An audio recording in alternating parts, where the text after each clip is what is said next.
اس میں پورا ذمہ دار اس کے والدین ہوتے ہیں. اور شخص اللہ کی گرفت سے نہیں بچ سکے گا جو اپنے اہل و عیال کی تربیت نہیں کرتا. اللہ کی گرفت میں وہ آئے، چاہے جتنا بڑا بھی نیک اور صالح کیوں نہ ہو. ہاں اگر اپنی ساری محنت اور فکر کو لگا دیا، بچپن سے اس کی تربیت کی اور اپنے مرتے دم تک اس پر نگرانی رکھا، اس کی کوشش میں لگے رہے کہ اس کی دنیا کے ساتھ ساتھ آخرت بھی اس کی آباد ہو، اس کی زندگی آباد ہو، اور وہ چاہے جتنا بڑا بھی عہدیدار بن جائے مگر دین سے غافل نہ ہو، دین کے راستے سے نہ ہٹے. ان فکروں کے بعد بھی اگر وہ اولاد اس کے مقدر میں بربادی رہا اور برباد ہو گئی، تب پھر یہاں والدین کی پکڑ لی. لیکن آج ہماری حالت یہ ہے کہ ہم اپنے بچوں کی تربیت جو اس کے زمانے کی تربیت ہوتی ہے اس میں تو اس کو بالکل کھلے سانٹ کی طرح چھوڑ دے، اس کی کوئی تربیت کی فکر نہیں کرتی. اور جب وہ بچہ سن بلوغت کو پہنچتا ہے اور میچورٹی اس کے اندر آ جاتی ہے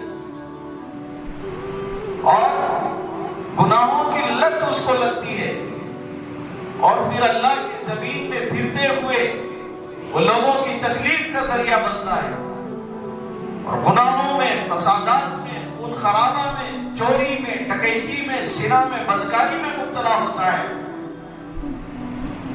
اور پھر ماں باپ پہ ناک کٹواتا ہے، تب یہ ماں باپ کو ہوش آتی ہے اور تب سمجھانے کی اسے کوشش کرتے ہیں. پھر وہ نہ سمجھے تو کہتے ہیں ہم نے تو بڑی فکر کی، مگر وہ سدھرتا نہیں ہے.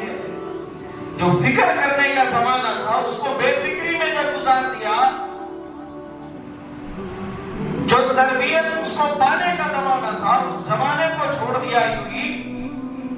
جب اپنے پاس نہیں لگایا، جب اپنی سچی محبت اس کو نہیں دی، جب اس کی خوشی کا خیال رکھ کر اللہ کو ناراض کیا، تو پھر آج اللہ اسی کو تم پر مسلط کر دیتا ہے کہ وہی تمہاری بدنامی کا ذریعہ بن. یاد رکھنا، مخلوق میں سے کسی کو بھی جب مسلمان راضی کرنے کے لیے اللہ کو ناراض کرتا ہے تو اللہ اسی مخلوق کو اس پر مسلط کر دیتا ہے. پھر وہی اس کو ڈستی ہے اور وہی اس کو بدنام کرتی ہے اور وہی اس کی پریشانی اور تکلیف دینے کا ذریعہ بنتی ہے.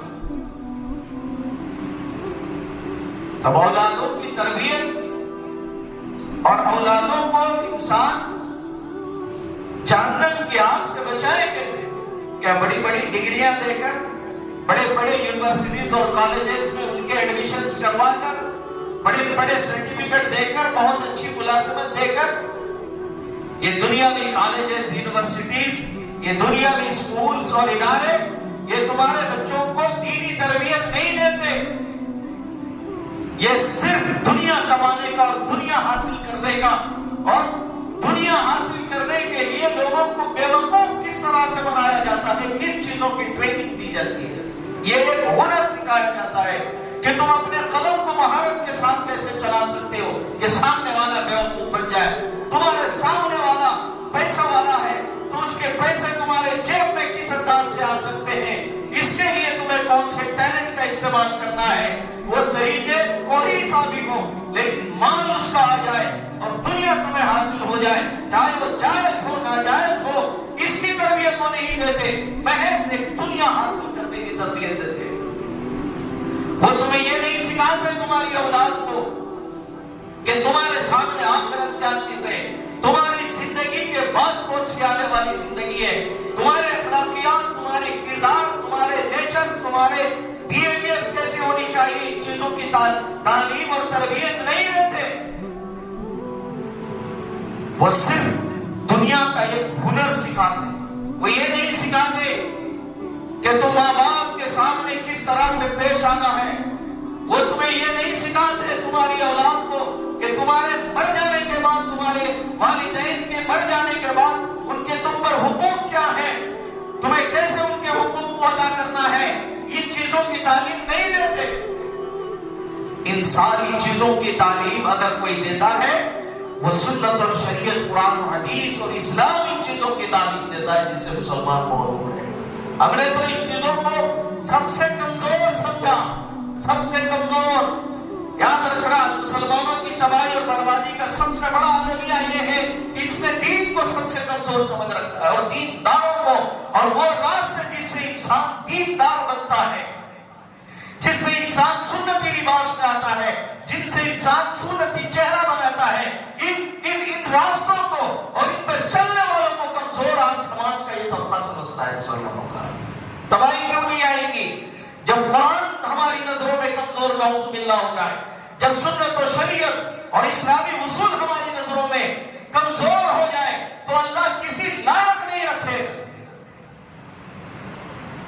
پھر ہم لائق مند کہلانے کے لائق نہیں ہے. مسلمان السلام علیکم ورحمۃ اللہ وبرکاتہ.